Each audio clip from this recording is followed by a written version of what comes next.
امریکا په افغانستان کې د امریکایي وسلو د پرېښودو ادعا مسخره بللې ده. د افغان نیوز قدرمن لیدونکو پوره جزئیات هم دلته راسره وګورئ. د سپینې ماڼۍ د ملي امنیت شورا ویان جان کربي د سې شنبې په ورځ دسمبر شلمه ادعاوې مسخره وبللې چې وایي د امریکا پوځ د 2021 کال په اګست میاشت کې له افغانستان څخه د وتلو پر مهال وسلې او پوځي تجهیزات پریښي دي او د طالبانو لاسته ورغلي دي.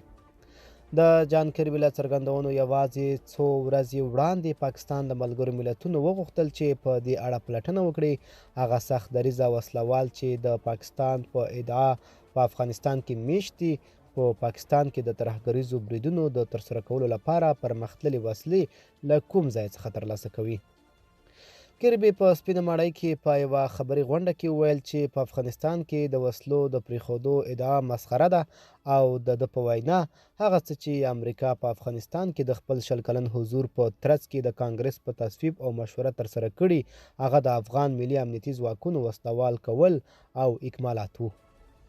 کربي ویلي له افغانستان څخه د امریکایي ځواکونو د وتلو پر مهال د طالبانو په پرمختګ سره افغان ځواکونو پریکړه وکړه چې جګړه ونه کړي او خپلې وسلې کېږدي او دا چې نن ورځ په افغانستان کې د هغو وسلو په اړه خبرې کېږي د افغانستان د ملي امنیتي ځواکونو پورې اړوند دي نه د متحده ایالاتو پورې.